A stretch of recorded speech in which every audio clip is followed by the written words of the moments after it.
তৃতীয় শ্রেণীর শিক্ষার্থীরা লক্ষ্য করো, তোমাদের গণিত বইয়ের 87 পৃষ্ঠার 3টি সমস্যা আমি তোমাদের সামনে তুলে ধরেছি। যেহেতু সামনে তোমাদের বার্ষিক পরীক্ষায় এই অঙ্কগুলো আসতে পারে। দেখো, প্রথমটি হচ্ছে একটি বিড়ালের 4টি পা আছে, 8টি বিড়ালের মোট কয়টি পা আছে। আমরা এই অঙ্কটি যোগ করে করতাম, অর্থাৎ যেহেতু একটি বিড়ালের 4টি পা আছে তাহলে 8টি বিড়ালের, তাহলে 4কে আমরা 8 বার যোগ করতাম। কিন্তু যোগের চেয়ে আরও সহজ পদ্ধতিতে যদি আমরা করি, তোমরা জানো যে অনেকগুলো যোগ একসঙ্গে এক কথায় বা একটি লাইনে শেষ করা যায় যে নিয়মে, সেটি হচ্ছে গুণ। এবং গুণের জন্য গুণের নামতা প্রয়োজন। তাহলে এইখানে আমরা গুণের নামতা, 8-এর নামতা অথবা 4-এর নামতা পড়েই কিন্তু আমরা এই অঙ্কটি শেষ করতে পারবো।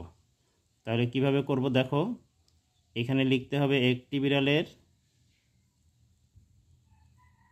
পা 4টি,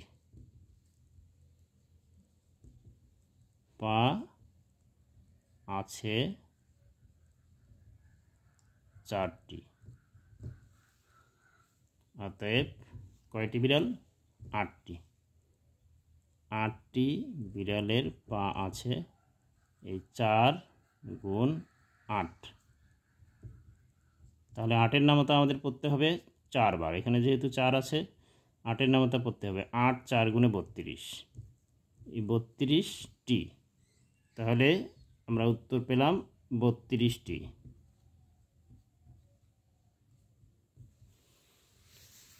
2 নম্বর সমস্যাটি দেখো, একটি চেয়ারের 4টি পায়া রয়েছে, 6টি চেয়ারের কতটি পায়া রয়েছে।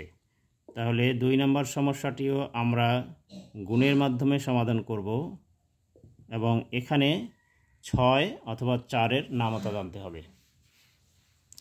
তাহলে আমরা এখানে কিভাবে লিখব? আমরা লিখব যে একটি চেয়ারের পায়া রয়েছে 4টি, একটি চেয়ারের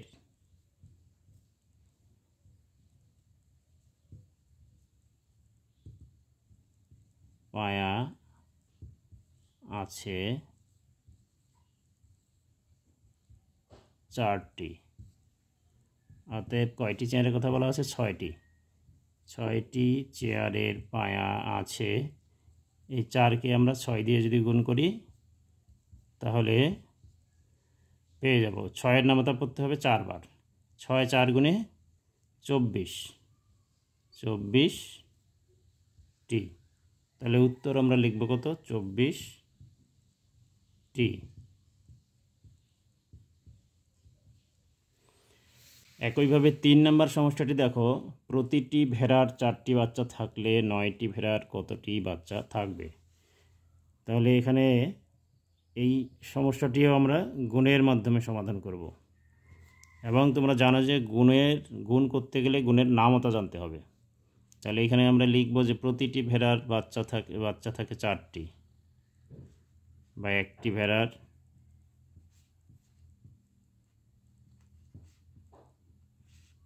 বাচ্চা থাকে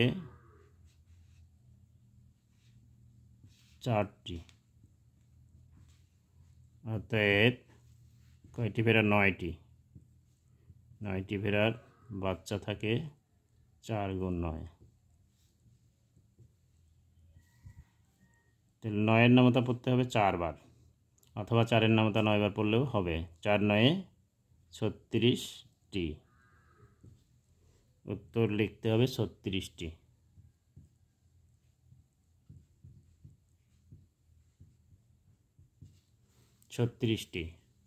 তো শিক্ষার্থী বন্ধুরা, 87 পৃষ্ঠার 3টি অঙ্কের সমাধান দেখালাম। তোমাদের বাড়ির কাজ হচ্ছে 4-এর নামতা।